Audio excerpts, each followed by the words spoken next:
The rabbit hole can be found at the intersection where deep politics and high weirdness meet in a head-on collision. It's the psychic abyss that opens up when you discover things about the world that seem like manifestations of pure evil. Like how the Rockefellers used their ill-gotten oil monopoly fortune to fund anti-human endeavors such as MKUltra and Operation Gladio.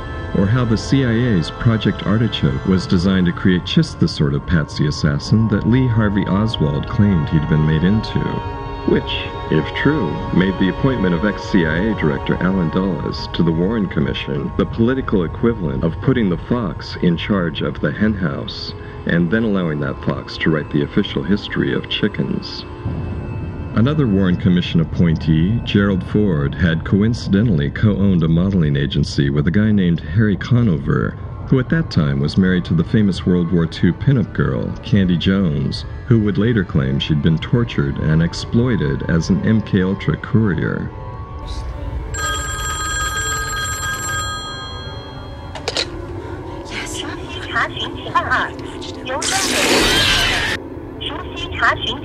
What are we supposed to make of that? Or of the weird fact that the Navy Rear Admiral who commanded the U.S. Naval Fleet during the false flag Gulf of Tonkin incident on August 4th, 1964, happened to be the dad of The Doors' famous frontman, Jim Morrison. Father, yes son, I want to kill you.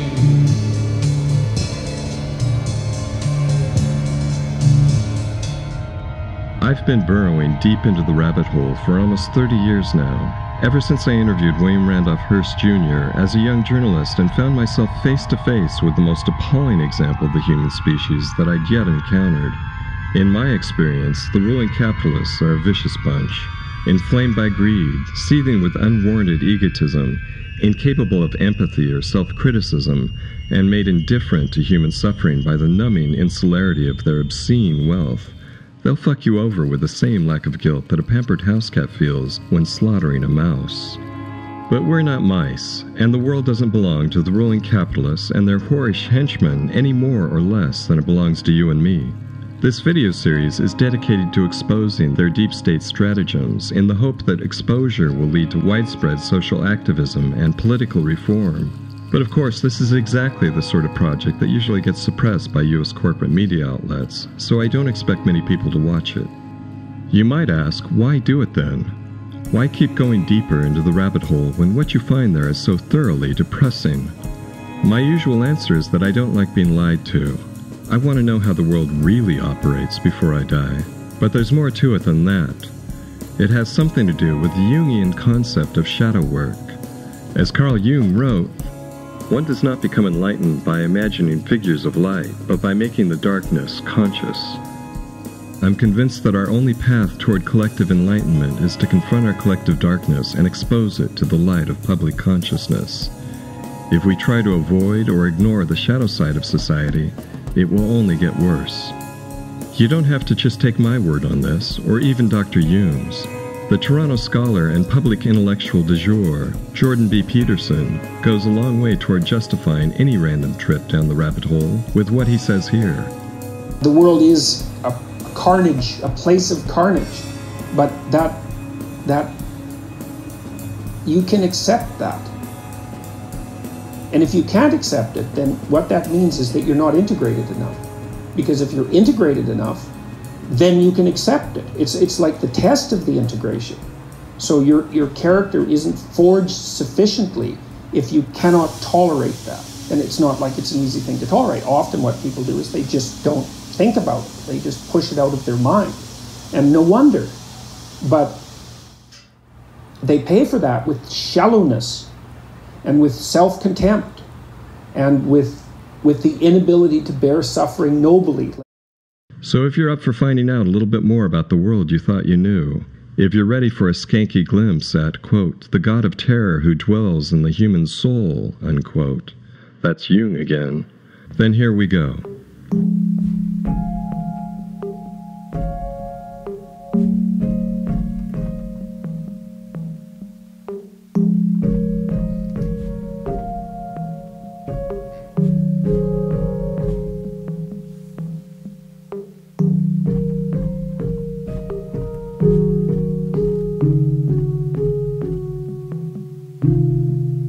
In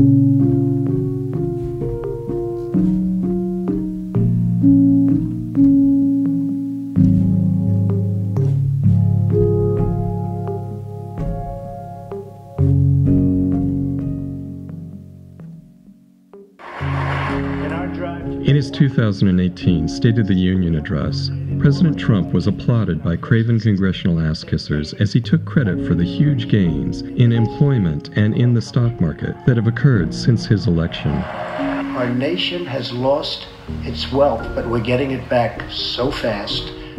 Since the election, we have created 2.4 million new jobs. Small business confidence is at an all-time high. The stock market has smashed one record after another, gaining $8 trillion and more in value in just this short period of time. The great news for Americans, 401k, retirement pension, and college savings accounts have gone through the roof.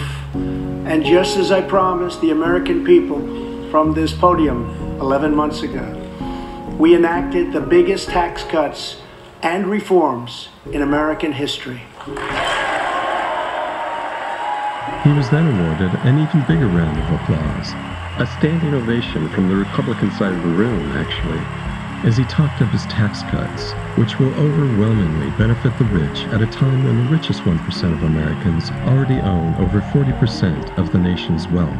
This comes after decades of prior legislative favors, regulatory coups d'etats, and jurisprudence giveaways, like the Supreme Court's disastrous 2010 Citizens United decision that have helped the rich amass their wealth at the expense of almost everyone else. On the third day after Trump's State of the Union address, the Dow Jones Industrial Average closed down 666 points, its worst day since Trump took office. That happened on a Friday. The following Monday, the Dow shed another 1,175 points, the most points it had ever dropped in a single day. Although not the biggest one-day drop on a percentage basis, that record still belonged to the 1987 Black Monday crash, generally thought to have been caused by the then relatively new, and still little understood, program trading bots. The stock market is so massively manipulated and now dominated by sneaky high-frequency trading algorithms that predicting where it will go next is a motley fool's game, unless you happen to have insider information. But it seems likely, to me at least, that the Dow's 666-point drop signaled the end of the market's historic 9-year bull run. Including Amazon, which we now know has been found the best business format. Why do I say that? Well, even if you're not superstitious or a believer in the occult, you have to admit it's a bit odd that the peak of the previous bull run in the world markets occurred on October 31st, 2007, Halloween, of course. And after that, the S&P 500, the world's most widely tracked index, kept falling until it hit rock bottom at 666 on March 6, 2009.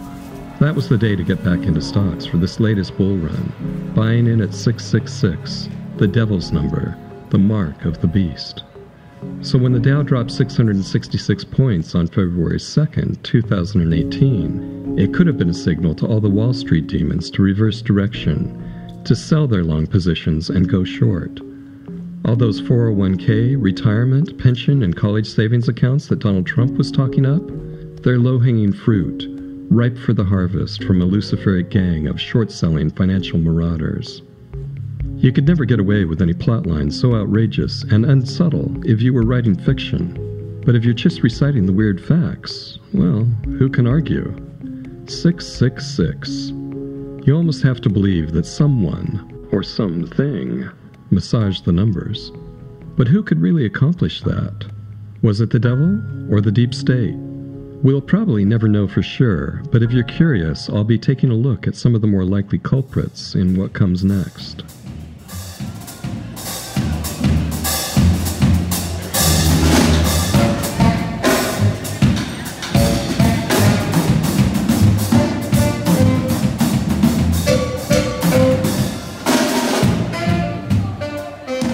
Forbes magazine estimates that there are just over 2,000 billionaires in the world today. According to a 2017 Oxfam report, the world's top 8 billionaires own as much wealth as half the human race.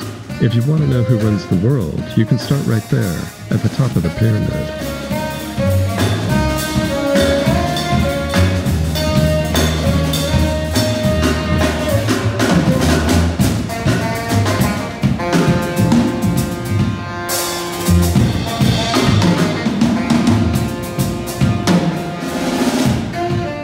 But you have to assume that at least some of those 2,000 billionaires are just doofus inheritors of their extreme wealth, like the second-generation Walmart heirs, without much power beyond the ability to hire and fire their maids and chauffeurs at will. Others might not be billionaires at all, or at least they don't advertise it, but they nonetheless belong among the ranks of the power elite.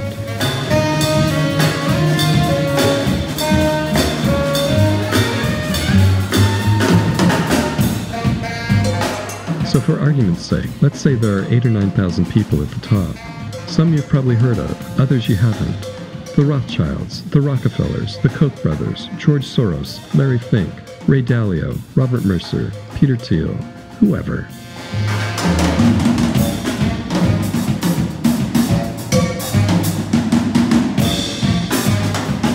They're the coddled vampires of this world, the ones who feed off the rest of us. The shadowy netherworld of the global financial system plays a huge role here, of course. To be a major player in that system, among the upper 1%, you have to keep your conscience in a suitcase, like Alfred Jarry's King Ulu.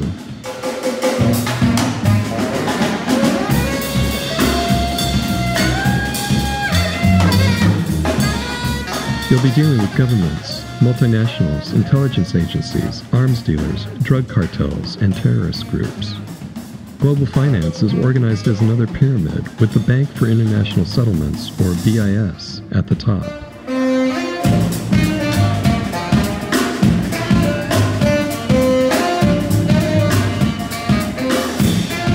The BIS is privately owned by 60 central banks, representing countries around the world that make up roughly 95% of world GDP.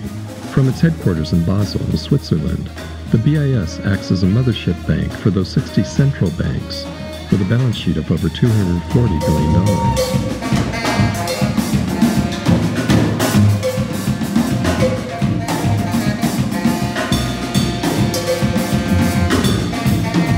During World War II, the BIS was used as a trading center for gold looted by the Nazis. Its headquarters agreement states that the BIS is inviolable and has complete immunity from all laws worldwide, giving it absolute monetary power. It's a free state with its own police force, like Vatican City, the City of London, or the District of Columbia.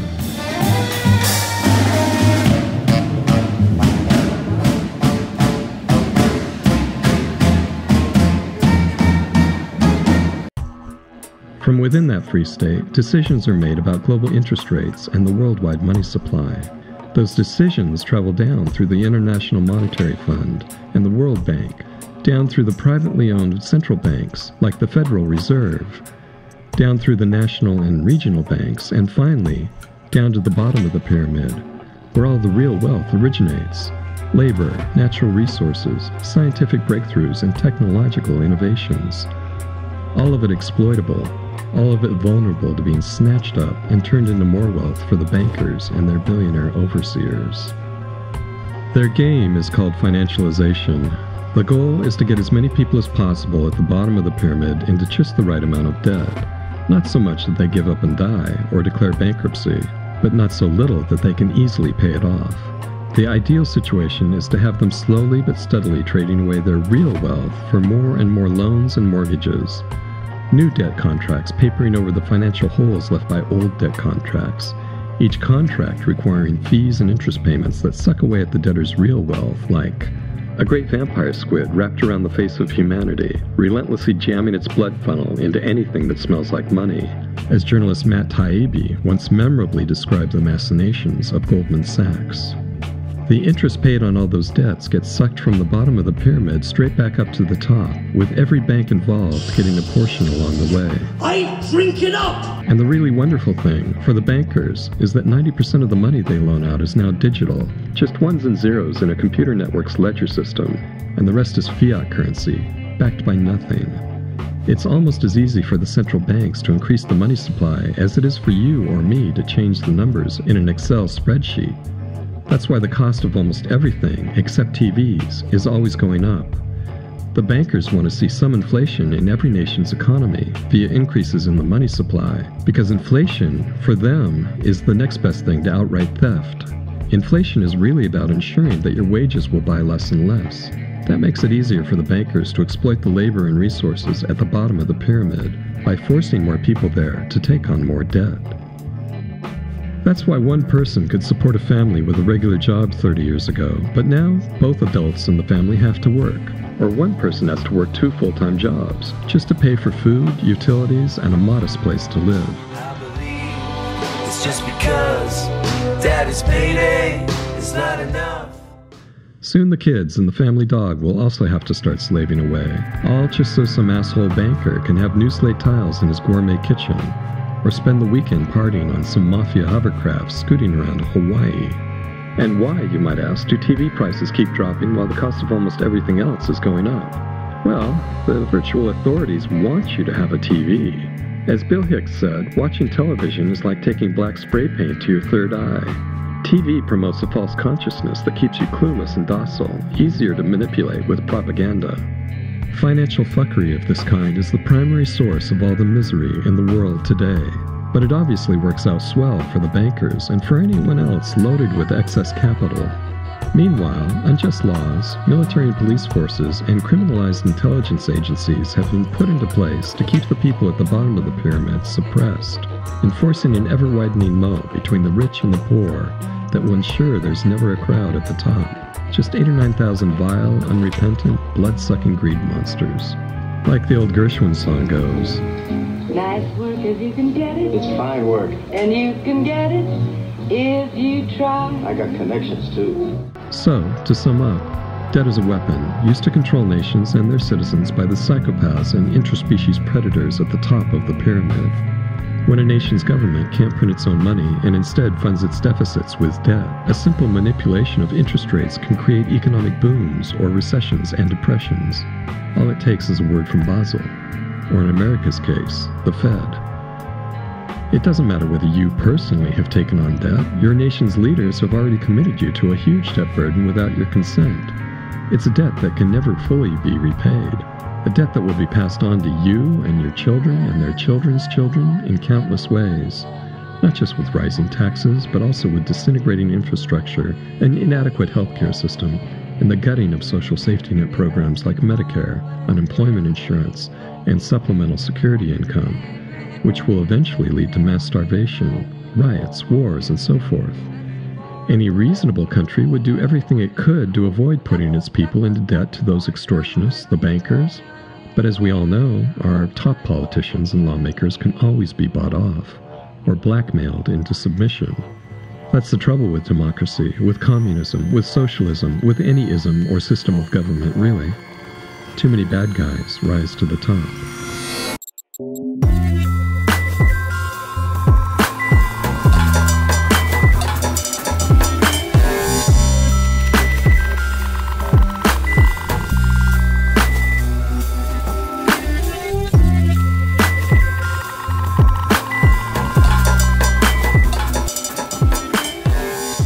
Due to skyrocketing college tuition rates, more and more of our children are entering the workforce already in debt up to their eyeballs.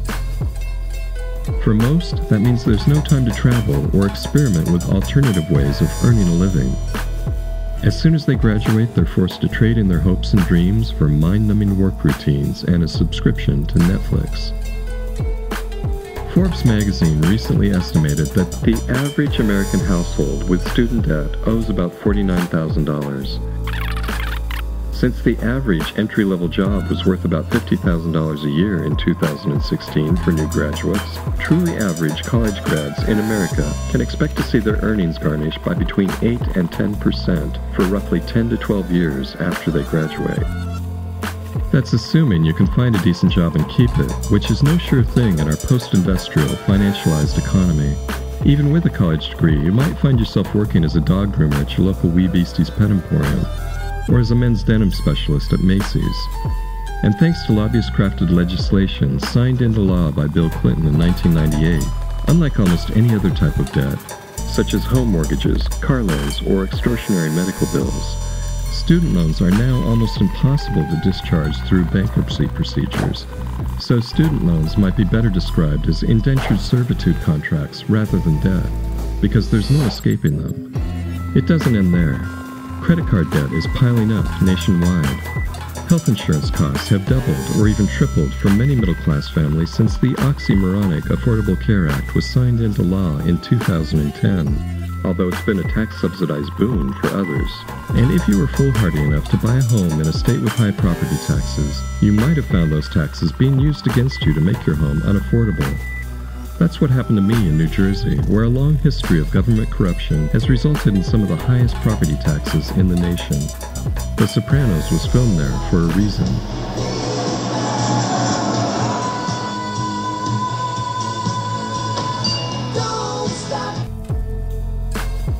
It's no coincidence that our collective financial fate has grown worse as the technocracy has assembled its ever-evolving surveillance horror show, as revealed to us by those two exiled enemies of the state, Edward Snowden and Julian Assange, among many other brave whistleblowers. As former Assistant Secretary of Housing, Catherine Austin Fitts has explained, when you look at what's happening with debt, something very new is happening in the last 20 years that has never happened before. We've seen debt used as a control mechanism, and we've seen entrapment of nations and economic hits on nations using debt for centuries. So the game is old as the hills. But what I pointed out in Planet Debt is when you combine digital systems, payment systems, phone systems, smartphones, with artificial intelligence and relational database, and now you add the cloud, what you're talking about doing is being able to run economic hits at the individual level globally. Okay, so and this is why the Snowden revelations were so important, because if you look at them in combination with debt, we're talking about a much more invasive entrapment system. So literally the system can reach through sovereign nations and start controlling everything from municipalities to households directly. Corporations like Amazon, Google, Facebook, Twitter, Apple, and Microsoft have become the eyes and ears of an Orwellian big brother that's forever spying on us. The technology for totalitarianism is already in place. It's only a matter of time before someone or something turns the key. Well, if you're ready for beautiful, natural-looking, easy-to-apply nails, three-colored in 7 luscious hues, just... Our impulses are being redirected. We are living in an artificially induced state of consciousness that resembles sleep. The poor and the underclass are growing. Racial justice. The movement was begun 8 months ago by a small group of scientists who discovered, quite by accident, these signals being sent through It's giving me a headache. Yeah, tell me about it. It took the hackers months to figure out how to do this. The poor and the underclass are growing. Racial justice and human rights are non-existent. They have created a repressive society, and we are their unwitting accomplices. Their intention to rule rests with the annihilation of consciousness. We have been lulled into a trance. They have made us indifferent to ourselves, to others. We are focused only on our own gain.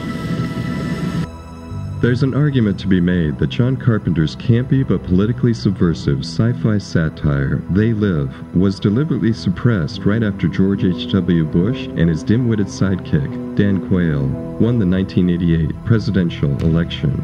They Live was inspired by Ray Nelson's short story 8 O'Clock in the Morning, which had caught Carpenter's eye after being adapted into graphic novel format in 1986. The original story depicts a colonizing force of butt-ugly space aliens hypnotizing the people of Earth into subjugation, primarily through the use of television and subliminal advertising. We didn't have smartphones back then, but I'm sure the aliens would have glommed onto those too, or even invented them for us. Carpenter's brilliant twist was to turn the aliens into young Republicans and other assorted corporate sellouts who, when viewed through a pair of magic Ray-Bans, look like skin-flayed, bug-eyed upper one-percenters. In other words, yuppie Skeletor motherfuckers, aligned with the U.S. political establishment at a time when Reaganism and Thatcherism was all the rage. Carpenter has described the film as counter-propaganda, a way of giving the finger to Reagan when nobody else would. He'd carried a small but intense hope that it would help persuade American voters not to elect another union-busting, middle-class hosing, deep-state stooge as their president. No limits. It figures it would be something like this. Tragically for all of us, that's not the way things turned out. They Live was the weekend's top-grossing film when it debuted on November 4th, 1988, 4 days before the election. It was generally well-received by film critics, with the notable exceptions of those two pro-establishment propaganda outlets, the New York Times and the Washington Post. The movie easily made back its $4 million investment over the first weekend. By the second weekend, it was in fourth place at the box office, earning an additional $2.7 million. Pretty decent numbers for those days. They Live's distributor, Universal Pictures, had been running an ad campaign that depicted a skeletal alien in a suit and tie standing behind a podium as if campaigning to a crowd of unseen voters from beneath a sleek toupee that bore an eerie resemblance to Dan Quayle's real hair. Soon after Bush and Quayle won the election, co-star Keith David observed, "Not that anybody's being paranoid, but suddenly you couldn't see They Live anywhere. It was like Snatched." They Live supposedly bombed at the box office after its second weekend, but a film can't make any money when it's not showing anywhere. You have to wonder if then President Reagan called in a few favors from his film industry pals like Lew Wasserman and Jack Palance to get They Live pulled from theaters. It's since become a cult classic that's looking more and more like a documentary every day.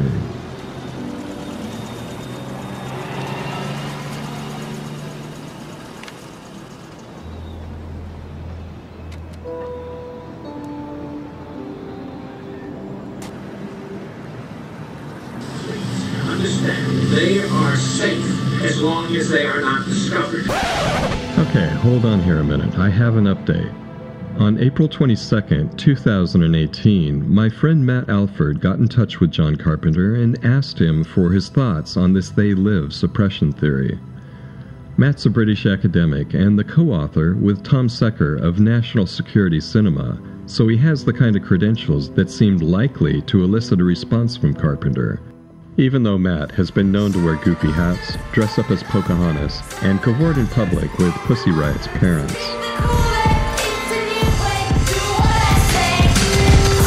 Carpenter ended up replying to Matt on Facebook.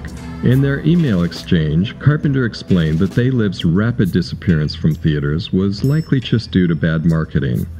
According to him, the studio executives were surprised when They Live opened at #1 at the box office during its first weekend, and they got so excited that they decided to tie the film to the elections and change the ads the second week to being more political than the original ads. When the pitch art changed, it changed the dynamics. Meanwhile, they had already dialed back the ad buy, anticipating a not great response to the movie. The combination of smaller, black and white ads in the movie sections that didn't reflect the ad campaign made for confusion. Carpenter concluded, "Some things are not dramatic, just stupid." Of course, even John Carpenter would have no way of knowing if They Live's marketing director had been given a tap on the shoulder and told to deliberately screw up the ad campaign so the movie wouldn't reach a wide audience. Stranger things have happened via Operation Mockingbird and its offshoots, but that's another story. Please understand, they are safe as long as they are not discovered. That is their primary method of survival. Keep us asleep, keep us selfish, keep us sedated. Blow it out of your ass.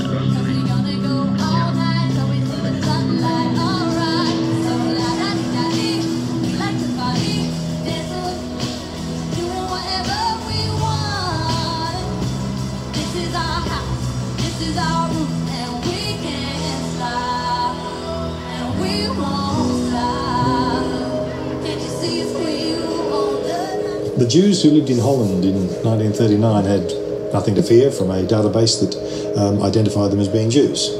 Well, they don't have anything to fear now because they're all dead, with very few exceptions. The people who had reasonable educational qualifications in Cambodia in the 70s had nothing to fear. What's there to fear about knowing that you've got a certificate or an advanced diploma? Well, most of them are dead too. Now, these are just the sharp end, where the worst case of invasion of privacy occurs and you get killed. There's lots and lots of circumstances where obscure bits of information do harm the people with somewhat less than killing them. Misinterpretation of, oh, you've got a criminal record, oh, we can't hire anybody with a criminal record. Well, you've got to work out what that was for.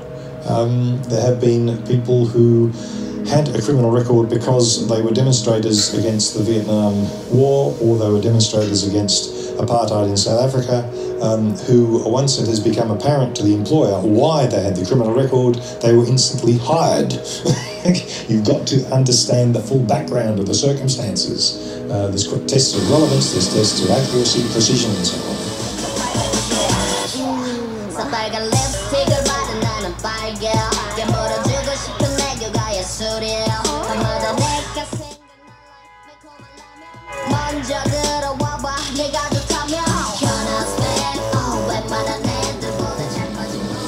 Everybody's got something to hide, and everybody will discover in the coming years, 5, 10 and 15 years from now, that some of the things they didn't think they needed to hide would have been better off hidden because they've suffered because of that information's availability. It's a delicate flower. We've got to be careful with people. A lot of people say, well, I'm not doing anything, so it doesn't matter. Well, you may not be doing anything now, but you can't say anything contrary to the administrative position because you may become a target. And if you do that and you become a target, they've already assembled all this back data on you, and now they can start looking for some way to charge you with some kind of criminal act or harass you in some way. We should not simply oppose a principled life dedicated to duty and enjoying our small pleasures. Let's take today's capitalism. We have, on the one hand, the demands of the circulation of the capital, which push us towards profit-making, expansion, exploitation and destruction of nature, and on the other hand, ecological demands. Let's think about our posterity and about our own survival. Let's take care of nature and so on. In this opposition between ruthless pursuit of capitalist expansion and ecological awareness, duty, a strange, perverted duty, of course, duty is on the side of capitalism, as many perspicuous analysts noted. Capitalism has a strange religious structure. It is propelled by this absolute demand. Capital has to circulate, to reproduce itself, to expand, to multiply itself, and for this goal, anything can be sacrificed, up to our lives, up to nature, and so on. Here we have a strange unconditional injunction. And a true capitalist is a miser who is ready to sacrifice everything for this perverted duty.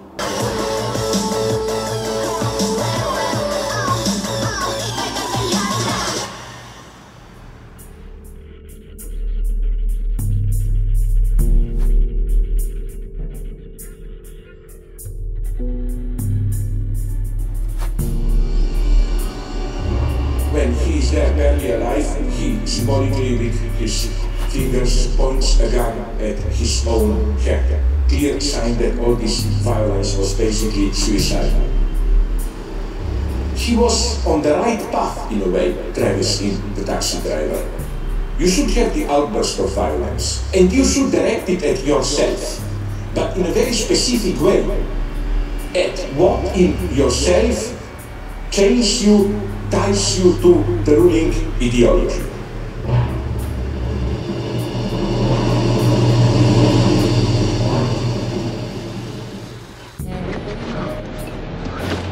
I'm giving you a choice.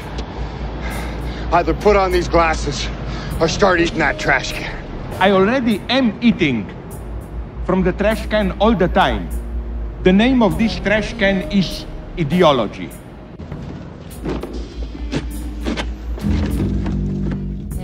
Walking along the LA streets, he discovers something weird. That these glasses function like critique of ideology glasses.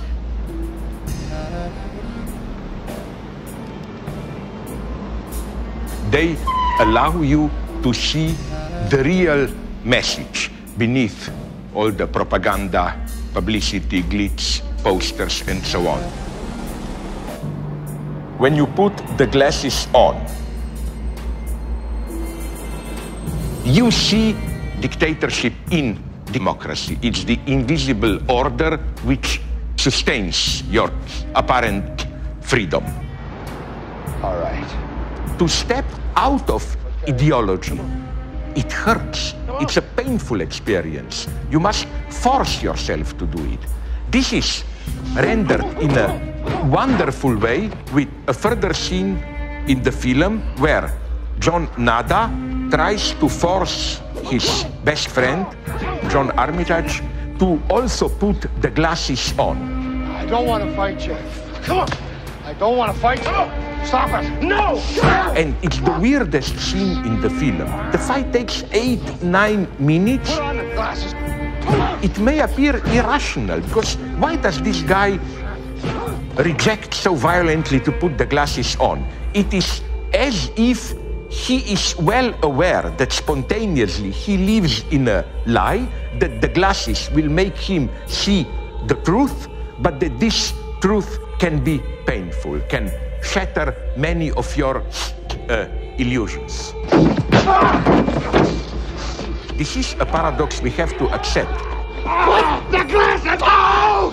Put them on! The extreme violence of liberation. You must be forced to be free. If you trust simply your spontaneous sense of well-being or whatever, you will never get free. What? Freedom hurts. The first step to freedom is not just to change reality to fit your dreams. It's to change the way you dream. And again, this hurts, because all satisfactions we have come from our dreams.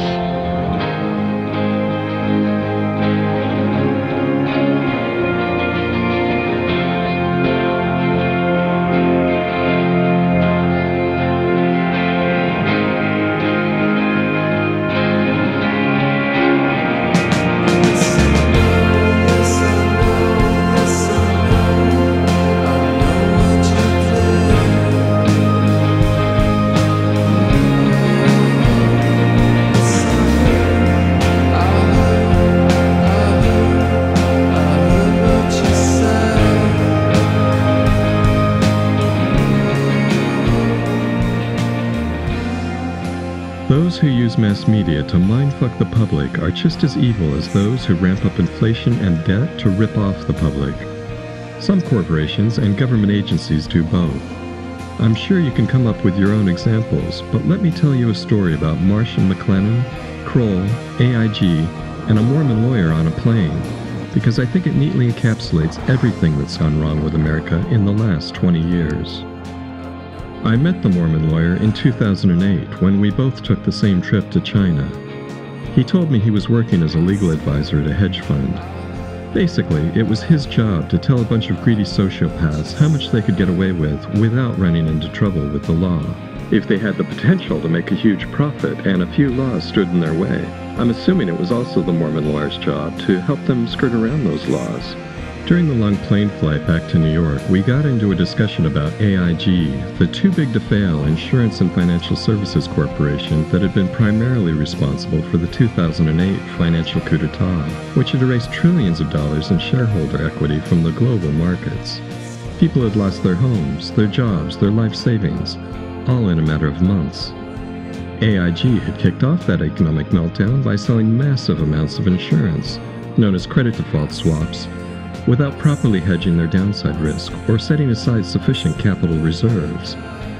As is so often the case with insurance companies, they were happy to sell their policies and rake in the fees, but when disaster struck and it was time to pay the claims, well, they decided they'd rather weasel out of their obligations and socialize the losses.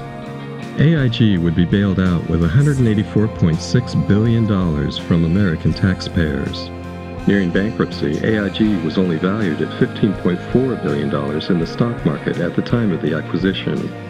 And the thing that particularly galled me, as I told the Mormon lawyer, was that AIG had just announced that a big chunk of that bailout money, $165 million, would be used to pay AIG employees their year-end bonuses, even though the actions AIG had taken during that same year had crashed the global economy. If I buy stock in a company that later goes bankrupt, no one bails me out, I griped to the Mormon lawyer. I just have to eat the losses.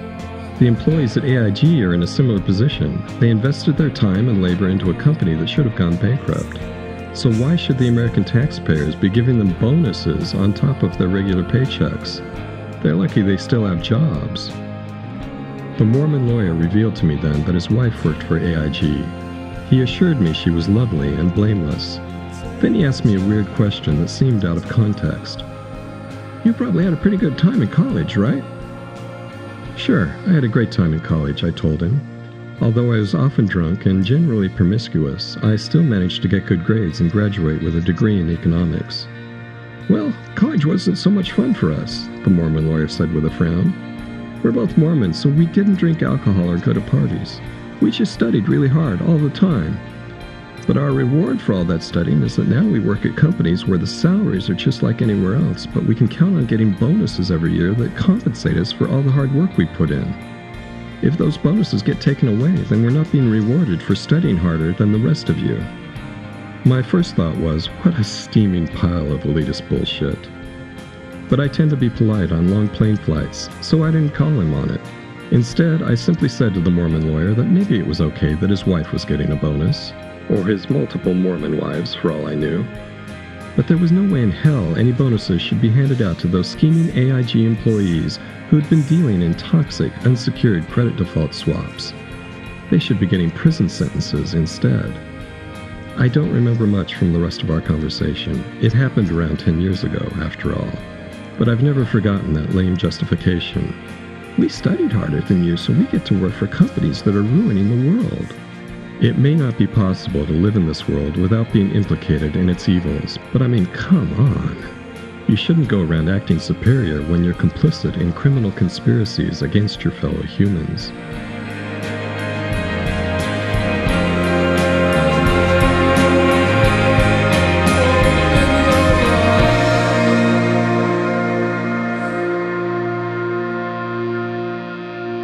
Most of us just sell out right away. Then all of a sudden we get promoted. Our bank accounts get bigger. We start buying new houses, cars. Perfect, isn't it? We'll do anything to be rich. In case you didn't know, American International Group, or AIG, started out as a subsidiary of C.V. Starr & Company, a global insurance and investment firm founded by Cornelius Vanderstar in Shanghai, China, around 1919. Starr was an American businessman who also happened to work as an operative for the Office of Strategic Services, or OSS, in their ultra-secret Insurance Intelligence Unit during World War II. Here's a fun fact. Cornelius Vanderstar was the uncle of Kenneth Starr, the prissy, uptight Solicitor General who tried to impeach President Clinton for jizzing all over Monica Lewinsky's pretty blue dress. As if to flaunt his hypocrisy, Kenneth Starr later joined the legal team defending a soon-to-be convicted billionaire pedophile, Jeffrey Epstein, against charges that he was raping and exploiting a bevy of underage girls. The OSS, of course, was the wartime predecessor of the CIA, so it's a sure bet that Cornelius Vanderstar had deep ties to U.S. intelligence agencies throughout his long career as the founder of what was to become the world's largest commercial insurer. Some researchers have even gone so far as to suggest that AIG is a CIA asset company, which routinely functions as a front for their cutout operations. But I'm not sure I'm ready to go there, because that would then beg the question, did the CIA deliberately plunge the U.S. economy into a recession in 2008? That's kind of like asking if the CIA had something to do with the Kennedy assassinations or with the September 11 attacks. It seems likely. They certainly did nothing to stop those national tragedies. But there's no way to get any clear answers to those questions because no one at the CIA or the Mossad is going to be raising a hand and saying, "Oh, sorry, that was our bad. We're the evil bastards who did that shit. But now, thanks to people like Oliver Stone and Peter Dale Scott, we've seen the error of our ways, and we promise we won't be doing any more shit like that shit ever again. No. Mm-mm." Yeah, right. On a lighter note, I find it interesting that a disproportionate number of Mormons work for the CIA. You can look it up if you don't believe me. Thanks to Fox Business host Lou Dobbs, they even have their own hashtag, Mormon Mafia. The dying Cornelius Vanderstar chose Maurice Hank Greenberg as his hand-picked successor in 1968.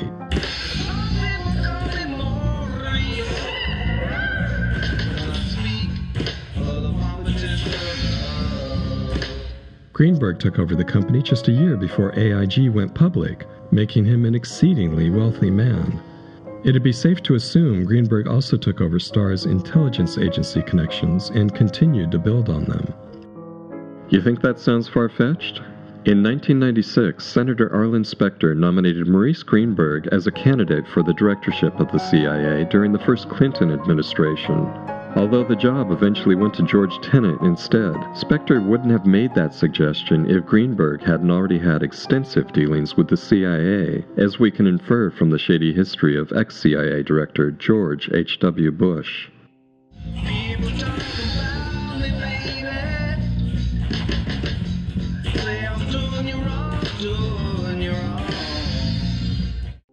While serving as CEO and chairman of AIG from 1968 to 2005, Greenberg was also a chairman of the Federal Reserve Bank of New York, a deputy chairman of the Council on Foreign Relations, a member of David Rockefeller's Trilateral Commission, and a major shareholder in the Blackstone Group, Kroll, and Marsh & McLennan. He's also been a longtime friend of Henry Kissinger, as well as the oldest and largest paying client of Kissinger's consulting firm, Kissinger Associates. Greenberg and Kissinger were still alive and surly during the making of this video, both well into their 90s, perhaps because they have access to advanced Illuminati medical technology and harvested organs from kidnapped college grads who failed to make their student loan payments. Their lizard-skinned pal, David Rockefeller, made it past 100 before he finally croaked. According to New York Magazine, Greenberg had built up AIG into the most monstrous conglomerate in the insurance industry by overseeing, among other morally dubious schemes, a brutally efficient claims division, the part of an insurance company that determines whether the company will pay up on a policy, which kept the number of claims paid out to an absolute minimum. In one famous episode, an AIG subsidiary, along with a handful of other companies, insured the producers of the Broadway musical Victor Victoria against the event that the show's star, Julie Andrews, would be unable to perform because of illness. According to the Wall Street Journal, the policy cost about $150,000 and promised to pay up to $2 million for missed performances and $8.5 million if Andrews had to drop out of the show altogether. But when Andrews missed a series of shows, costing the producers more than $1.5 million at the box office, the AIG-led consortium refused to pay, insisting that Andrews had provided 2 false answers in the health questionnaire she filled out when purchasing the policy. You got it, buddy. A large print giveth and a small print taketh away. Some might say Greenberg was in the business of betrayal, lying to separate people from their money. He seemed to enjoy being the predatory king of the insurance industry, but in 2005, Greenberg had been forced to resign from AIG by the big bad wolf of Wall Street, New York's then Attorney General, Eliot Spitzer. Spitzer had gone out of his way to prove that several of the world's largest brokers and insurers were conspiring to rig quotes for commercial clients in an effort to maximize commissions, stifle competition, and cheat their customers. More specifically, Spitzer had charged Greenberg and AIG's chief financial officer, Howard I. Smith, with civil fraud, alleging that they'd personally conceived and negotiated deals with Berkshire Hathaway to create the appearance of insurance reserves where none existed, while engaging in other sham transactions to disguise their underwriting losses. AIG ended up paying more than $1.6 billion to settle the fraud charges in February of 2006. A year earlier, a similar lawsuit brought by Spitzer against the world's then largest insurance broker, Marsh & McLennan, had resulted in an $850 million settlement and the ouster of Marsh & McLennan's CEO, Jeffrey W. Greenberg, Maurice Greenberg's son. A predilection for accounting fraud apparently runs in the family. It'd be fair to say that Spitzer had it in for the Greenbergs. He'd told Marsh & McLennan's directors, if your company wants a settlement that permits survival, a threshold demonstration of reform means transition to new leadership. Essentially, he was calling for Jeffrey Greenberg's metaphorical head on a pike. New Yorkers know what came next. Spitzer was elected governor in 2007, but he'd screwed himself out of that job by 2008. You have to wonder who tipped off the public to Spitzer's predilection for prostitutes. It'd be fair to say that the Greenbergs had it in for Spitzer, but then again, so did a lot of other white-collar criminals. Swindle the public for $1 billion or more and we'll give you a pass, but you'd better not get caught screwing around outside your marriage if you hold a public office. That's what the mainstream media has taught us. Kinky sex with your socks on is bad, but wanton thievery on a massive scale is A-OK. Between AIG and Marsh & McLennan, Spitzer had clawed back roughly $2.5 billion from those two Greenberg-run companies to compensate the clients they'd ripped off. So we're talking serious fraud, because you have to assume that the settlement amount was only a small fraction of what they really got away with. The Greenbergs are obviously people you don't want to do business with, unless you're in deep with the deep state. It's also obvious that AIG didn't mend its ways after its directors ousted Maurice Greenberg in 2005. He remained one of the largest investors in AIG, and he was primarily responsible for AIG's entry into the credit default swap business that doomed the company in 2008. As Igor Greenwald at Forbes magazine wrote, AIG got to death's door by denying the financial reality all around it, and Greenberg is a reality denier like few others. Matt Taibbi of the Rolling Stone has called his lieutenant Joe Cassano, who ran the AIG-FP subsidiary that sold the ill-fated default swaps, patient zero of the global financial epidemic. If so, Hank Greenberg was the infection. He forgot to tell new management that Cassano had carte blanche to gamble with the company's balance sheet. Cassano was such a bully, according to Michael Lewis, that when subordinates belatedly learned that the mortgage derivatives on which they'd written protection were vastly toxic, they only had the courage to urge him not to write anymore, but not to start cutting their already massive exposure. And after Cassano walked away from the global financial wreckage with hundreds of millions in his bank account, he had the gall to tell the inevitable crisis post-mortem panel that AIG's losses were caused by its auditors and regulators, suggesting all that subprime exposure would have worked out just fine if AIG had been left alone. It was basically a preview of Greenberg's claims against the government. About those claims, in 2011, Maurice Greenberg sued the federal government, and thus U.S. taxpayers, for $25 billion, contending that AIG had been overcharged for the bailout that had rescued it from bankruptcy. American International Group chief Hank Greenberg is suing the architects of the government's response to the financial panic of 2008. He claims the bailout violated shareholder rights. Really? Never mind that in 2010, Greenberg had cashed in $278 million worth of AIG stock that would have been worth nothing if the government hadn't stepped in.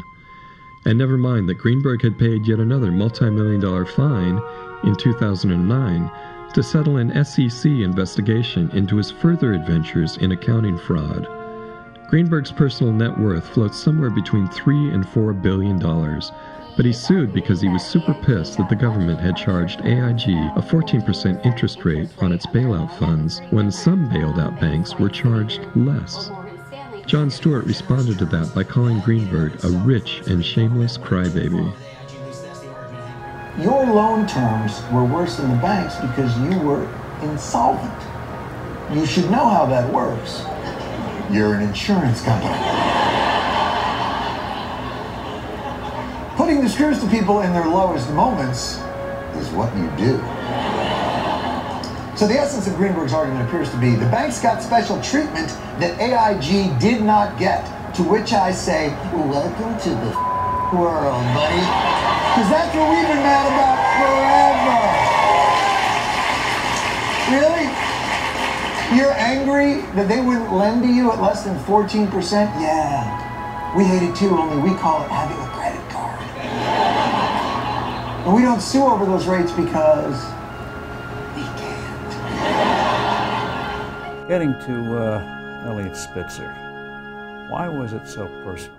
Parallel universe, if you will, that would be contained within the same sphere that the rest of the timelines are contained in. You might think that ripping off your clients for a few $1 billion, then initiating the sequence of events that crashed the global economy, and subsequently suing U.S. taxpayers for $25 billion in the litigious equivalent of a hissy fit would be more than enough criminal activity for any one man to get up to during his lifetime. But you'd be mistaken in that assumption. Hank Greenberg very likely used AIG to get into the drug money laundering business in a big way as well. Here's where the rabbit hole gets deep and starts branching off into dozens of dark and depressing passageways.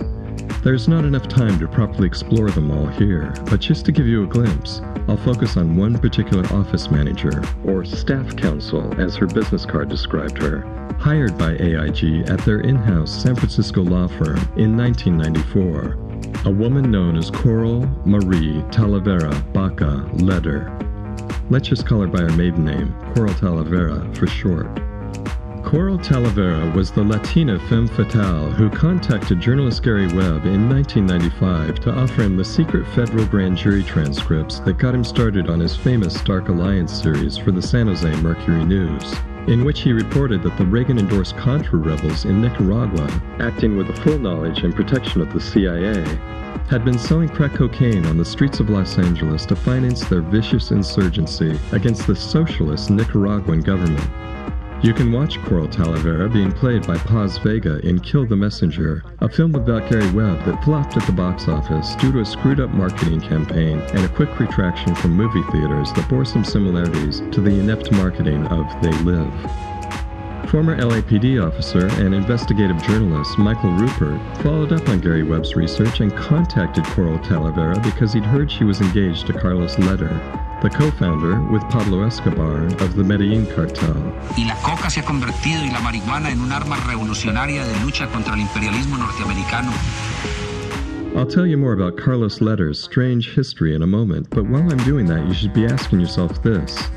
Why would AIG permit a sexy young Latina, who is not a lawyer, to represent herself as staff counsel for its in-house San Francisco law firm? Could it have anything to do with her close personal connection to one of the world's most notorious cocaine barons? Maybe it was only coincidence. Some people just seem to luck into their connections. For instance, the actor Tommy Lee Jones had Al Gore as his roommate at Harvard, and CIA Entertainment Liaison Officer Chase Brandon as his cousin. In his final assignment, Brandon was a senior staff officer for the director of the CIA, serving as agency spokesperson and the CIA's official liaison to the entertainment industry. Here he is back on Coast to Coast. Chase, how are you? Hey, good morning, George. How are you? I'm doing fine. What's your reaction these days when you hear people talk about the CIA, Chase? They say, oh, this is a covert operation. They're out to do all these things. You were with the CIA for 35 years. You've got a lot of friends there. You're well respected yourself. What is your reaction when you hear things like that? Well, look, I don't know where all this stuff is, but I know that Roswell happened. And Carlos Leder had George Young as his cellmate at the Minimum Security Federal Correctional Institute in Danbury, Connecticut. Some of you might be asking, who the hell is George Young? Others might recall that Johnny Depp portrayed him in the biopic Blow. which is all about George's crazy exploits with Carlos back in the 70s and 80s, when those two feckless, fun-loving entrepreneurs were responsible for importing roughly 85% of all the cocaine coming into America. But before all that got started, George was doing time at Danbury in 1974 for being a pot smuggler who got caught with over 600 pounds of Primo Bud while staying at the Playboy Club in Chicago. Carlos was in for stealing cars, but he had some grandiose ambitions about becoming a full-on drug lord. George actually takes Carlos under his wing in some ways. He mentors Carlos and says, what were you doing? You were taking it in boxes? You were sending it in suitcases? You're old school. I'll tell you how I do it. He used to get a plane, fill it up with as much pot as he could, a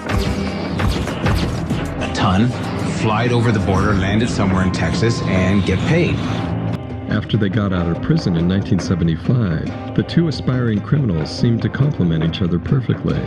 George had a network of pot smuggling planes already in place, at a time when flying small planes below radar level and landing on dry lake beds was an easy way to get drugs across the U.S. border. He also had Hollywood connections that would help turn cocaine into a status symbol on par with champagne and caviar. And Carlos had some serious Colombian connections that could give him access to a near infinite supply of cheap cocaine. U.S. authorities say at the height of his reign, he brought in more than 18 million tons of cocaine in 24 months.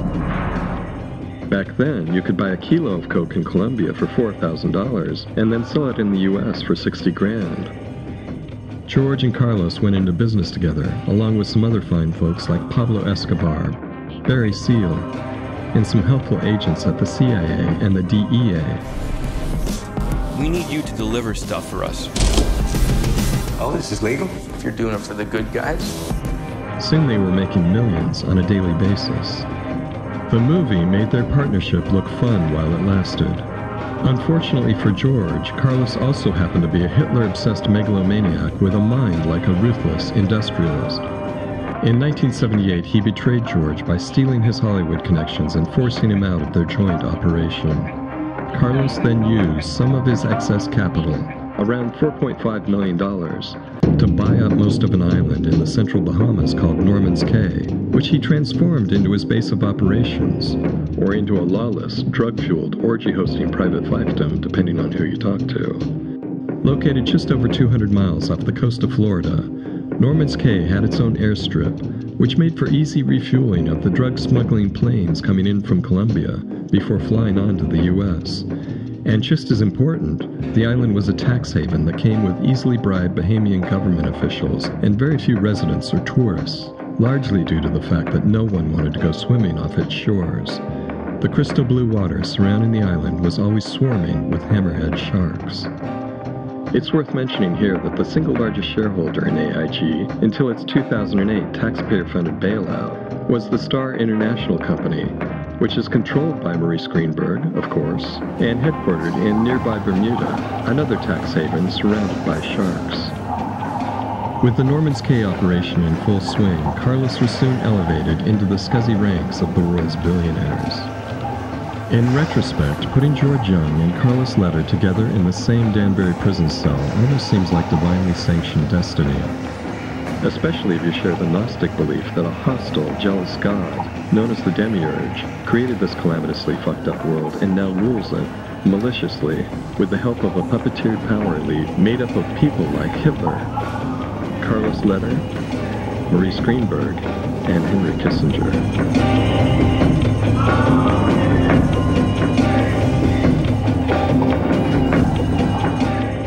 Everything just fell into place for Carlos and George. The world generously provided them with all the sex, drugs, and discretionary income they could handle. And then some.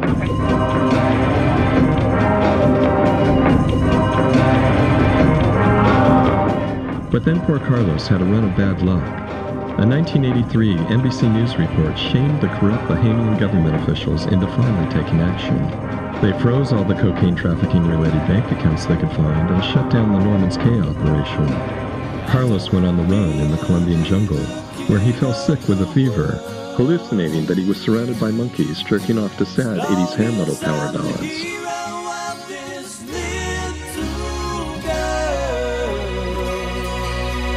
Heaven He was finally captured and extradited to America in 1987. At his 1988 trial, U.S. prosecutor Robert Merkel stated that Carlos Leder was to cocaine smuggling what Henry Ford, another Hitler booster, was to cars.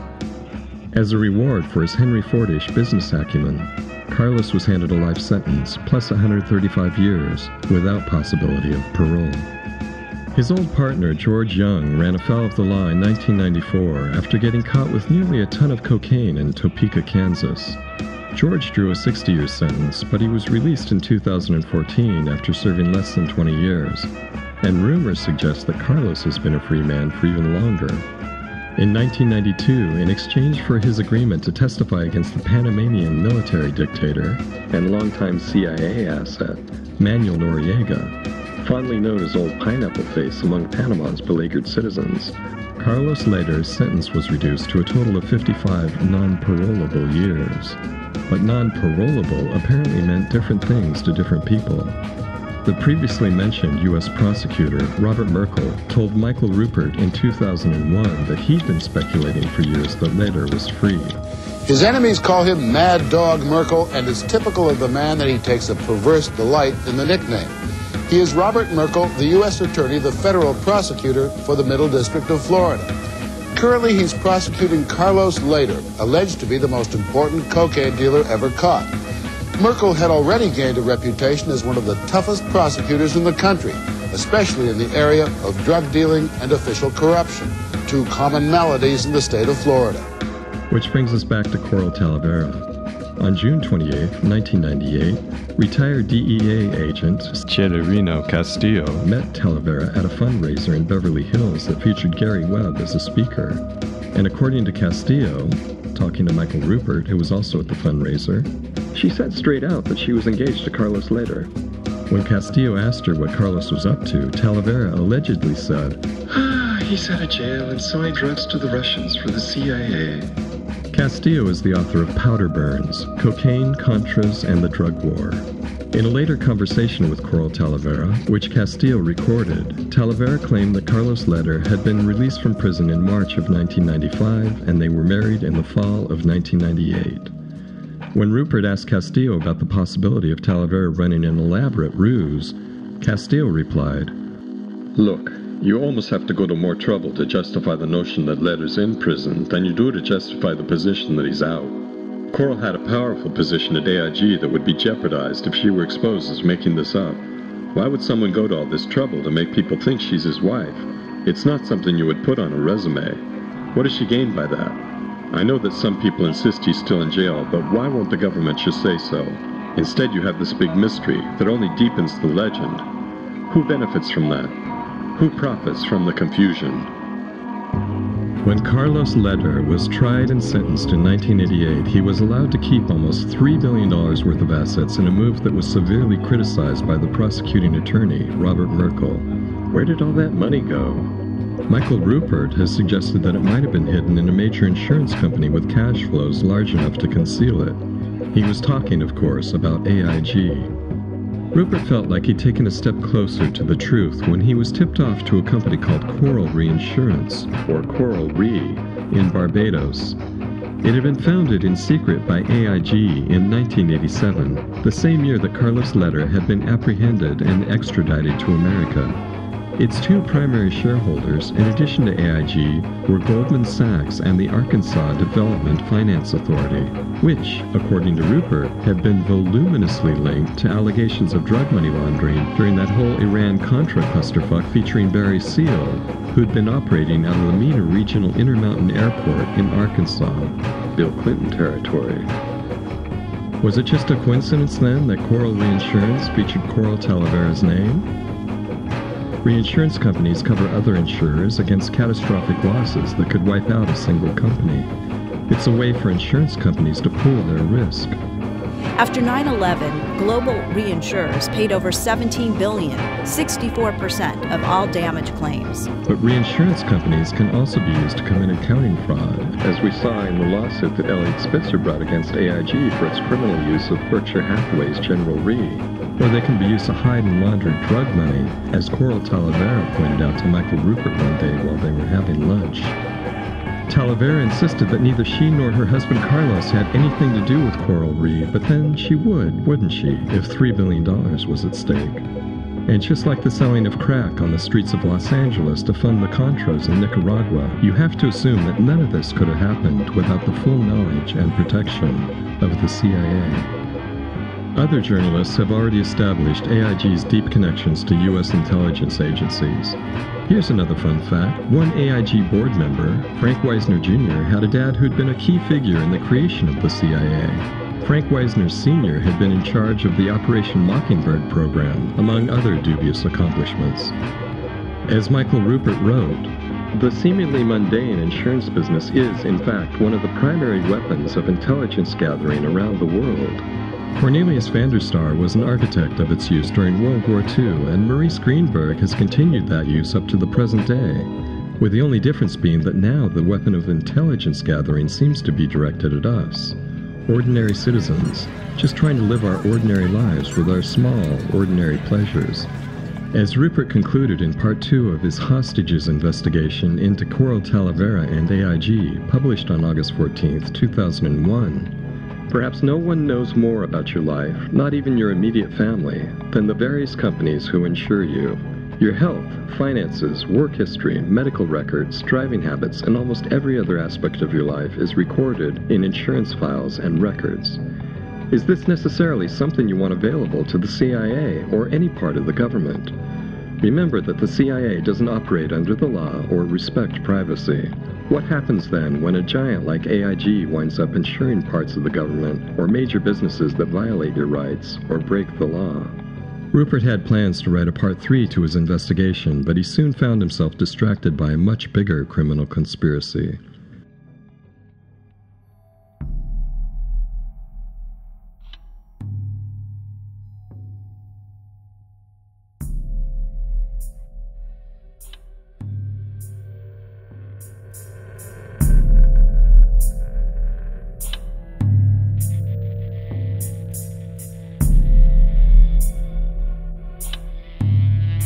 Not all that surprisingly, AIG and Marsh & McLennan also had some weird connections to the September 11 attacks, back when the Greenbergs were running those companies.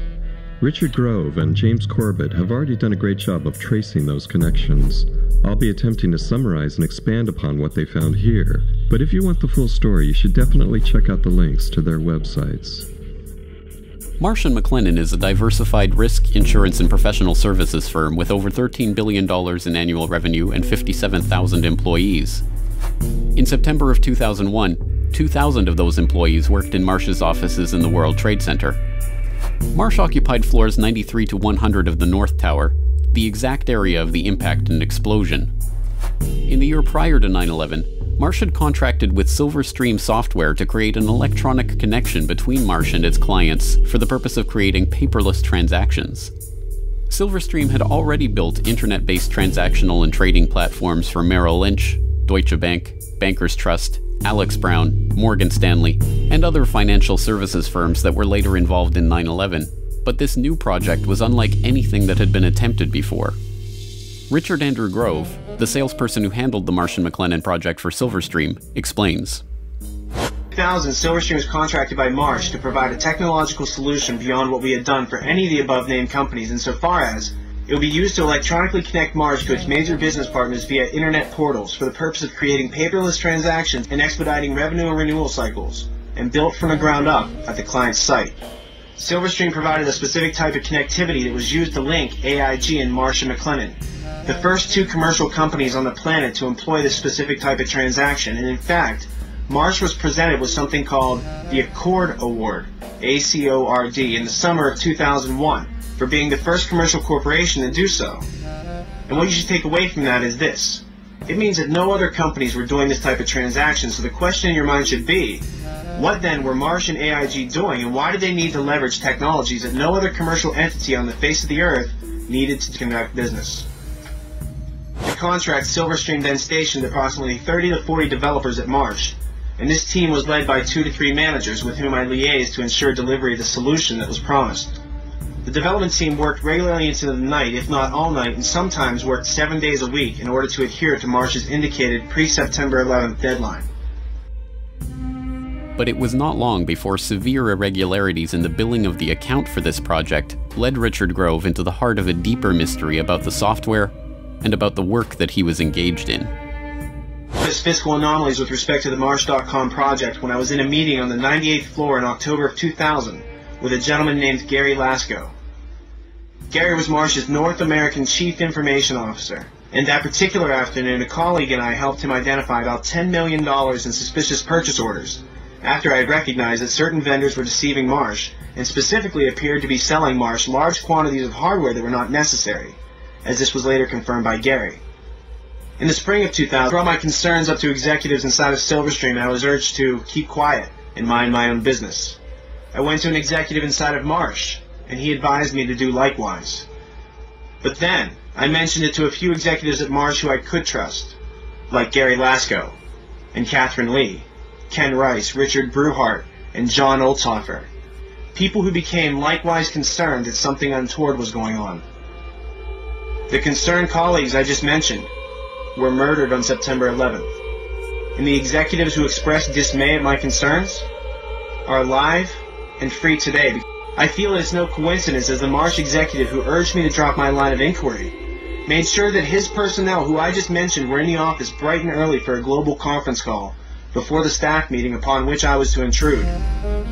A conference call which I was informed this executive in question conducted, but attended from the safety of his Upper West Side apartment. The global conference call with Marsh's IT staff on the morning of 9/11, a meeting that included the staff who were investigating the suspicious billing on the Silverstream deal, was confirmed in a 2006 interview with Marsh's then Chief Information Officer, Ellen Clark. Richard Grove had been asked to attend the meeting, but was stuck in traffic on the way to the towers when the attack began. His friends at Marsh were not so lucky. 294 Marsh employees, including all of the participants in the conference call in the North Tower, died that morning.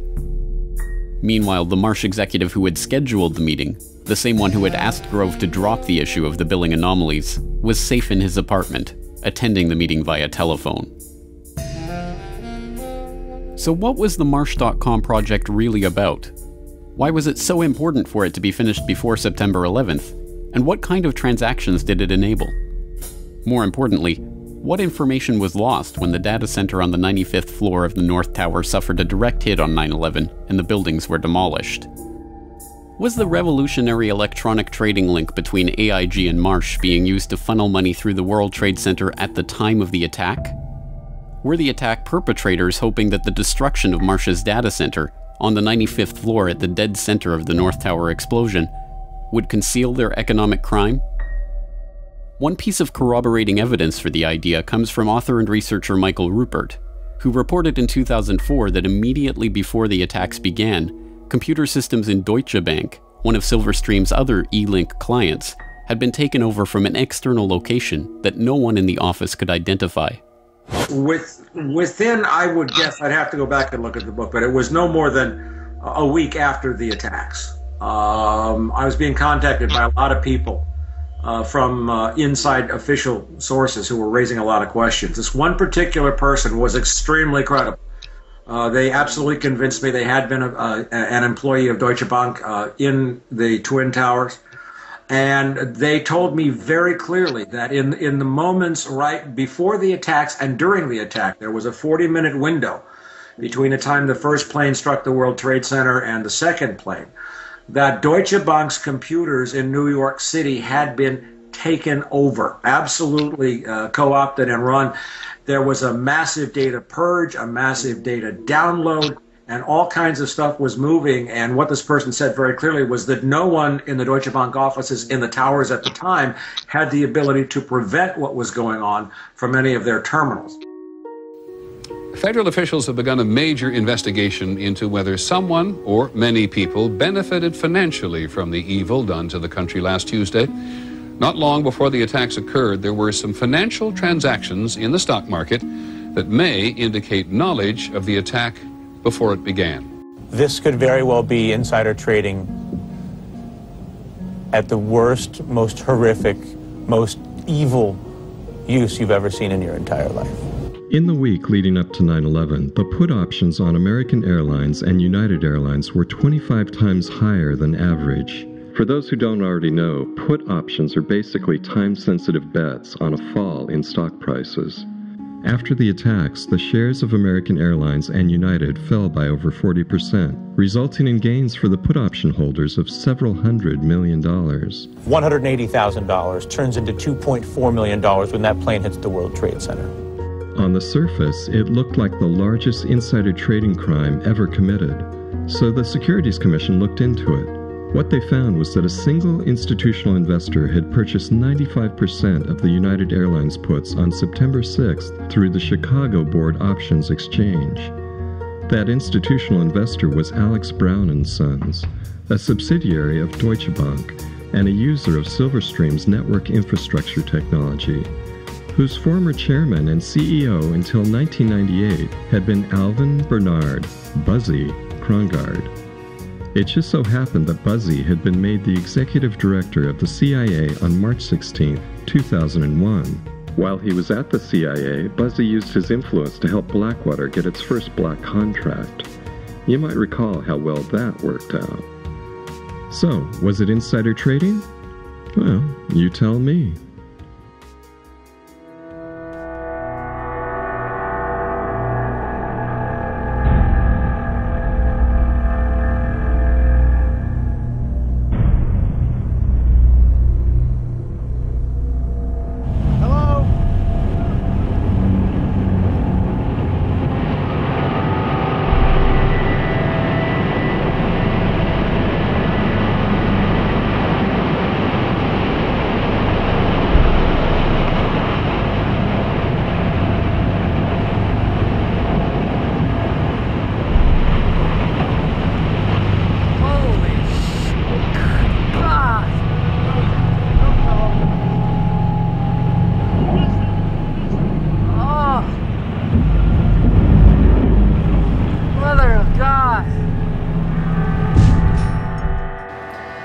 Nothing of the 9/11 official story is remotely true or believable or passes the smell test.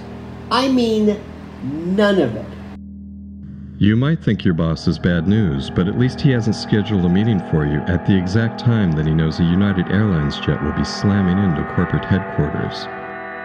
At least he wasn't off playing golf with Warren Buffett in Nebraska, like so many of the executives from Marsh & McLennan on 9/11, while you were forced to choose between being charbroiled in a cloud of flaming jet fuel or jumping from a 96-story window to do a fatal faceplant on the sidewalk. A lot of bosses are assholes, but the executives at Marsh took the asshole boss concept to a whole new level. The chairman and CEO of Marsh Crisis Consulting, L. Paul Bremer, serves as a perfect case in point. He's another one of those guys who must have studied harder than the rest of us, because Bremer has been at the forefront of ruining the world while getting paid the big bucks to do it for a very long time now, as Richard Grove points out here. Before I move on to some other important topics and experiences, I'd like to share with you some insight about the who, how, and why of September 11th. Without getting into the sordid details of why the towers were brought down through controlled demolition and making the connections between the associated risks and costs of asbestos removal and the infamous decision made by the terrorists to take a money-losing operation and turn it into a money-making, never-ending war, I'll offer this sample. First, I would note that L. Paul Jerry Bremer, who was in charge of the coalition reconstruction element of the post-9/11 Hegelian plan being carried out in Iraq, used to work for Heinz Kissinger, better known to the public as Henry. Bremer was also the one who announced the capture of Saddam Hussein. Ladies and gentlemen, we got him. Lucky guy. And was responsible for approximately $10 billion unaccounted for in Iraq reconstruction money, which was donated by way of U.S. taxpayers' blood, sweat, and tears. In fact, I've seen the accounting protocols, or rather lack thereof, that went on in Iraq. It's a complete fraud of the American taxpayer. Open, unguarded flatbed trucks with bricks of billions of U.S. dollars out in the open, driving around without anyone keeping track of where they're going or who was receiving the money. But here's what you probably don't know. L. Paul Jerry Bremer's last gig before capitalizing on the Iraq War was at Marsh & McLennan, where Jerry was the CEO of Marsh's Risk Management Collective. You know, it's interesting that no one else has noticed that Marsh was at the heart of 9/11, and despite being woven into almost every aspect of the events, few question Marsh's role in any of it. In the preceding years before the September 11 attacks, Bremer had been one of America's most vocal propagators of the so-called terror threat to the United States homeland. In 1999, he'd been appointed chairman of the National Commission on Terrorism by House Speaker and serial child molester Dennis Hastert. That commission's final report, titled Countering the Changing Threat of International Terrorism, was released in June of 2000, just a year before the attacks. And as James Corbett noted, just a few months before the attacks in February of 2001, Bremer got up to talk about the Bush administration in his speech, saying, quote, "What they will do is stagger along until there's a major incident and then suddenly say, oh my God, shouldn't we be organized to deal with this?" And then, lo and behold, on 9/11/2001, the very area of the World Trade Center where his offices and the offices of the other Marsh & McLennan workers were situated happened to be the exact area that was struck by the airplane running into the World Trade Center.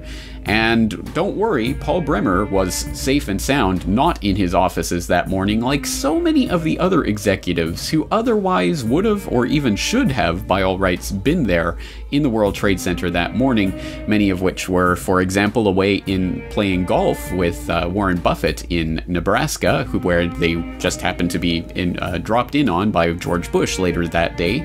Or people like the George Bush's first cousin, Jim Pierce, who was working in the World Trade Center, whose offices, who had actually scheduled a meeting on the 105th floor of the World Trade Center that morning, but the night before changed the location of that meeting to the Millennium Hotel, from which he actually watched the plane running into the World Trade Center, where 12 of the people that he was supposed to be meeting with perished in that meeting.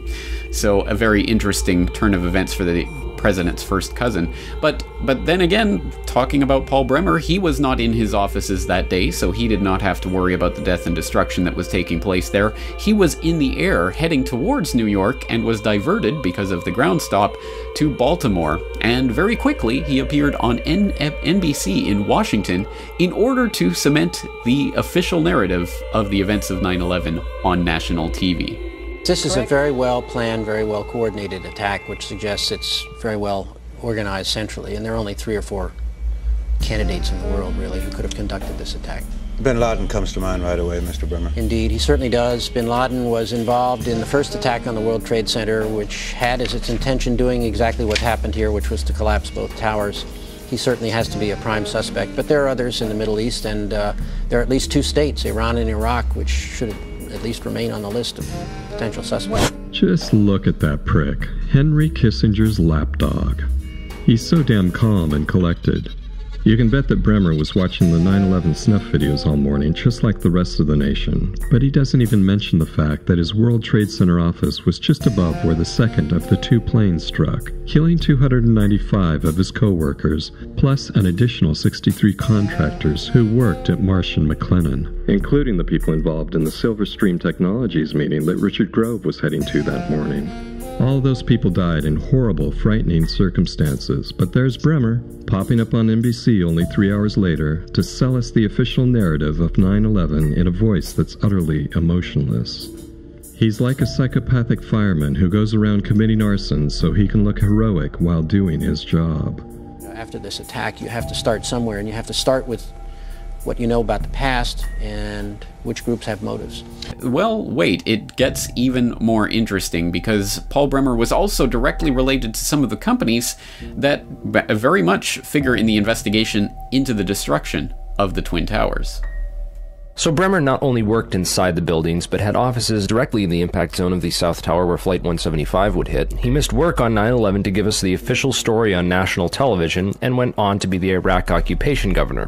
You really can't get more connected to 9/11 than that. Oh wait, you can, sorry. I forgot to mention that Bremer was also the former manager for Kissinger Associates. He was a member of the board for Akzo Nobel, the parent of International Paint Company, which produced a fireproofing application for skyscrapers called Interchar. Bremer was also on the International Advisory Board for the Japanese mining and machinery company Komatsu, which at the time had been involved in a joint venture agreement with Dresser Industries, the oil services intelligence front where Prescott Bush Sr. and George H.W. Bush got their start with Neil Mallon. Anyway, the Komatsu Dresser mining division operated from 1988 to 1997, and in July 1996 it patented a nanothermite demolition device that could, quote, demolish a concrete structure at high efficiency while preventing a secondary problem due to noise, flying chips and dust, and the like. What we've just been watching is a clip from the very informative, must-see video 9/11 Conspiracy Solved from 9/11 researcher Jeremy Reese. In a roundabout way, perhaps the 9/11 Commission reveals more than it lets on when it tries to dismiss key insider trades with the pithy observation that the traders had no conceivable ties to Al-Qaeda. If those with foreknowledge of the attacks weren't connected to Al-Qaeda, what does that say about the identity of the real 9/11 perpetrators? Capital has to circulate, to reproduce itself, to expand, to multiply itself, and for this goal, anything can be sacrificed, up to our lives, up to nature, and so on. Here we have a strange, unconditional injunction. And a true capitalist is a miser who is ready to sacrifice everything for this perverted duty.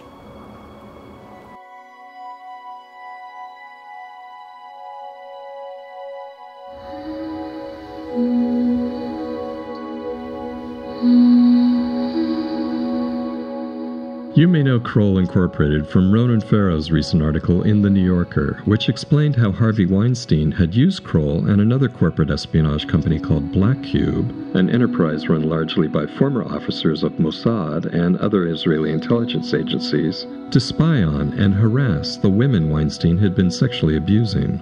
It sounds like an incredibly shitty thing for a major corporation to be doing, right up there with the sex trafficking of Bosnian kids at DynCorp. But trust me, Kroll has been doing shitty things for a lot longer than that. A New York businessman named Jules Kroll founded Kroll Incorporated as a corruptions consultancy business in 1972. Corruptions consultancy was a pretty good business to get into back then, as any Brooklyn Mafia don could have told you. Today, Jules Kroll is a billionaire, and his namesake company is known as the CIA of Wall Street due to all the former CIA, FBI, DEA, and British intelligence agents that it employs. Think James Bond in a gray flannel suit, with a degree in forensic accounting from Yale and an ungovernable lust for insider trading schemes. By 1991, Kroll was considered so successful at doing what it does that Kuwait hired the company to track down the billions of dollars in assets that had been looted from the Kuwaiti people by Saddam Hussein. Kroll was also hired to go after the stolen millions in offshore bank accounts of Philippine ex-president Ferdinand Marcos and Haitian psychopath extraordinaire Jean-Claude Baby Doc Duvalier. Despite those lucrative contracts, Kroll was having some accounting problems in the early 1990s, not unlike the larger accounting problems that its notorious number-fudging client, Enron, experienced later after ripping off the state of California for an estimated $30 billion in energy overcharges. By 1993, Kroll was on the verge of bankruptcy, but then Maurice Greenberg swooped in with a huge infusion of cash that essentially made Kroll an AIG subsidiary, at least until Marsh & McLennan acquired Kroll in 2004 in a deal valued at almost $2 billion. But hey, even with that deal, the Greenbergs still managed to keep Kroll in the family. Insurance companies and intelligence agencies seem to go together like, I don't know, crocodiles and piranhas? Cocaine and heroin? Man-eating sharks and a vacationing Santa Claus? Hell, I'm running out of similes here, but you can probably sense where I'm going with this. Once AIG had a large stake in Kroll, the shady deals ramped up and the big bucks started rolling in for both companies. After the relatively ineffectual but still scary 1993 truck bomb attack on the World Trade Center's North Tower, Kroll was awarded a contract to update security at the entire World Trade Center complex. A contract that Kroll held on to right up to September 11 attacks. One of Kroll's managing directors, Jerome Hauer, also happened to supervise Mayor Rudy Giuliani's Office of Emergency Management. a heavily fortified office known as the Bunker that was located on the 23rd floor of World Trade Center 7. You remember what happened to Building 7, right? Hauer was also the guy who hired John Patrick O'Neill, the FBI's ex-chief of counterterrorism, as head of security at the World Trade Center.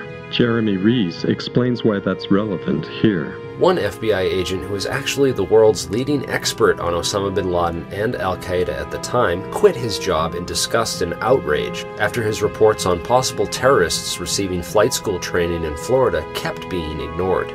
John O'Neill would later be killed in the 9/11 attacks themselves just 3 weeks after starting a job as head of security at the World Trade Center, a role he was still being trained for at the time. John O'Neill's history within the FBI, particularly his investigations into state-sponsored terrorism, are enough to make anyone suspect that his accidental death in the World Trade Center on 9/11 may have in fact been a murder and a cover-up for what he knew. O'Neill would certainly have had a lot to tell us about bin Laden and al-Qaeda, and whether or not they could have actually pulled this attack off alone, and he was an extremely credible witness. And remember the anthrax that started arriving in everyone's mail 6 days later? Demonstrating amazing prescience, Jerome Hauer had warned the Bush White House to go on Cipro, the anti-anthrax drug, on 9/11. Hauer must have had anthrax on his mind because he'd worked at SAIC's Center for Counterterrorism Technology and Analysis in 1999 alongside Stephen Hatfill, the biodefense researcher who, for a while, was the FBI's prime suspect in the anthrax mailings. Fortunately for Hatfill, Hauer went on to become the coordinator of the National Institute of Health's investigation into the anthrax deaths. Hauer's conclusion? Bin Laden did it, even though the 5 anthrax deaths were caused by a silica-impregnated, hyper-weaponized form of anthrax known as the Ames strain that only the U.S. military and the U.S. federal government possessed. So, to sum up, Kroll had unrestricted access to all 3 of the buildings that were destroyed on 9/11. The very same buildings they'd been tasked to protect. Holy shit, Martin. That's the other building! That's terrorist! Other building? That's terrorist, bro! Holy shit! And one of Kroll's managing directors was a friend of Stephen Hatfill and the co-presenter with Hatfill of a lecture about building a biobomb at the Council on Foreign Relations in May of 1998. Nothing suspicious about any of that, right? When the Twin Towers in Building 7 collapsed at near freefall speed, our horny New York City hero, Eliot Spitzer, was in the unique position of being able to bring the full power of the New York Attorney General's office to bear on the investigation and potential prosecution of the true criminal cabal behind the September 11 attacks. He could have done more to help heal our nation's traumatized collective psyche than perhaps any other single person. But Spitzer did nothing like that. Why not, you might ask?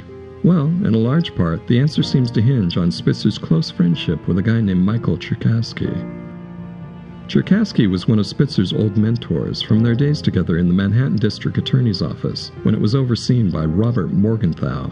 Cherkasky and Spitzer had worked together on a number of cases, including a mob sting operation in Chinatown that netted $12 million in fines from the Gambino crime family. They were like the Starsky and Hutch of Manhattan DAs.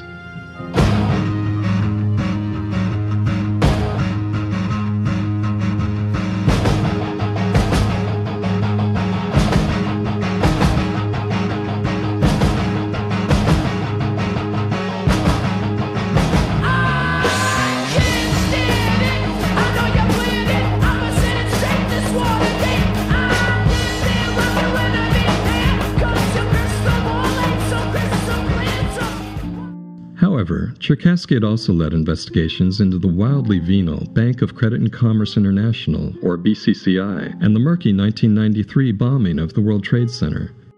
In both of those investigations, Cherkasky had uncovered connections to corrupt officials high up in the CIA, FBI, and British intelligence. The BCCI was and remains the largest instance of fraud and bankruptcy in global history. Located out of Abu Dhabi, the BCCI operated without fail throughout the 70s and 80s as a money laundering and investment finance bank.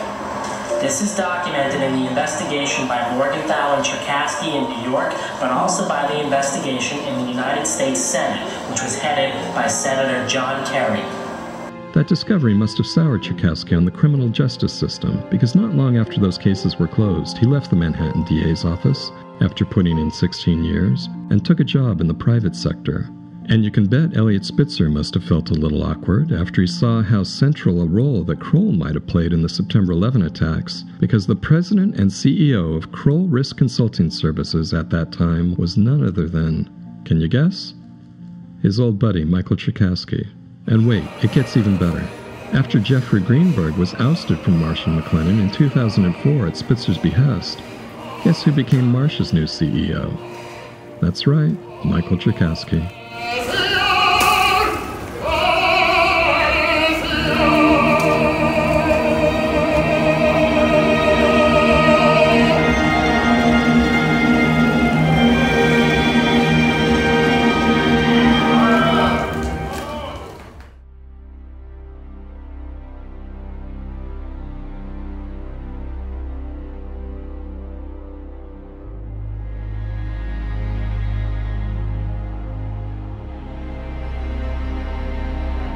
I remember getting a call from the fire department commander telling me that they were not sure they were going to be able to contain the fire. And I said, you know, we've had such terrible loss of life. Maybe the smartest thing to do is pull it. And they made that decision to pull, and then we watched the building collapse.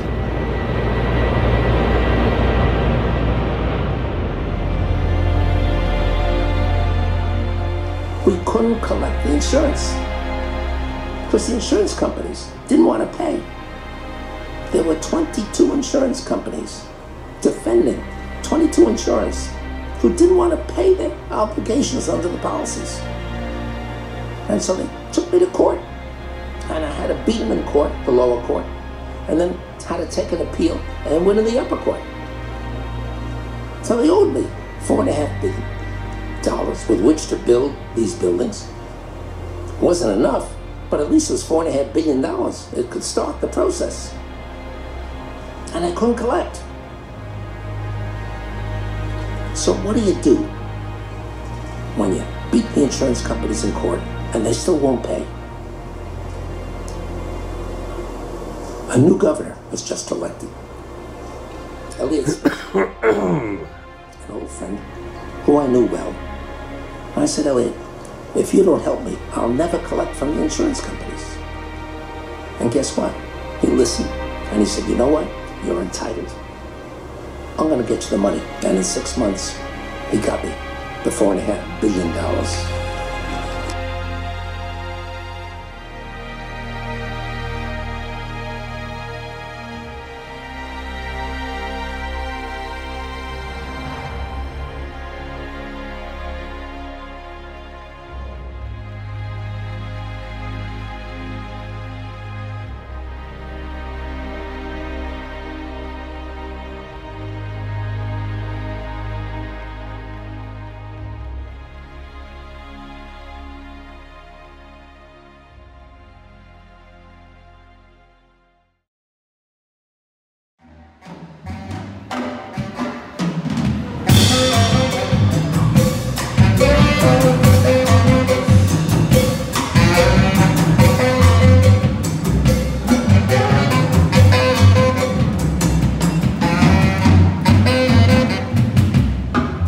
So it wasn't just the neocons and Zionists who benefited from the September 11 attacks.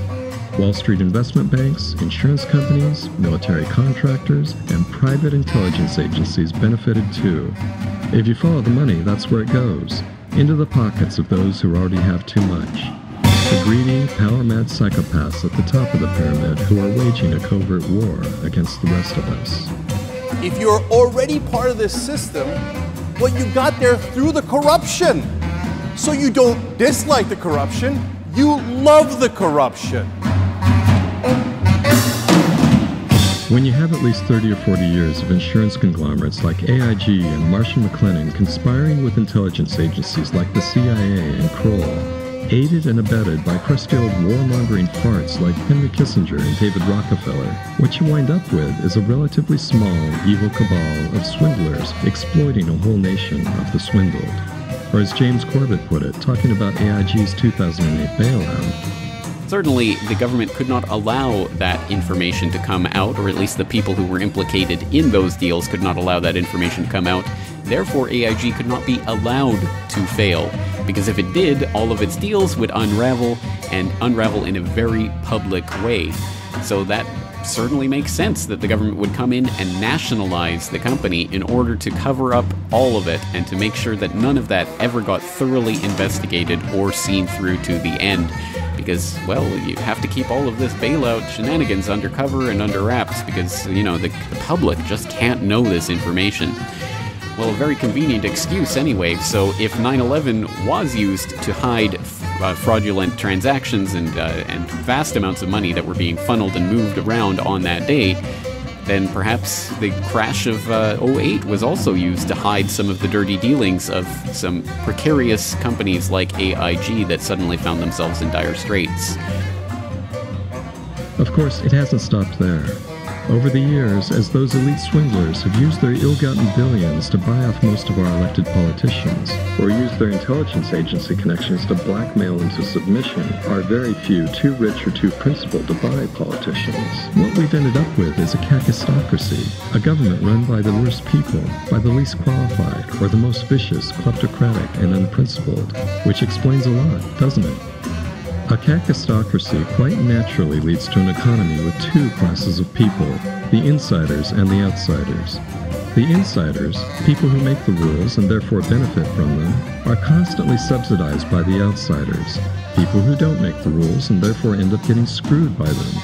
Catherine Austin Fitts calls this tapeworm economics.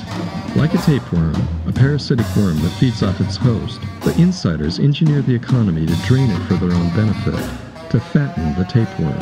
And as Catherine Austin Fitts explained earlier, that's why the issue of privacy in regard to our personal data is so important when you look at it in combination with death. James Corbett elaborates. What is the ramification of an insurance company, any insurance company, being tied at the hip or perhaps even puppeteered by elements of the intelligence agencies? Insurance companies know more about you than pretty much anyone else.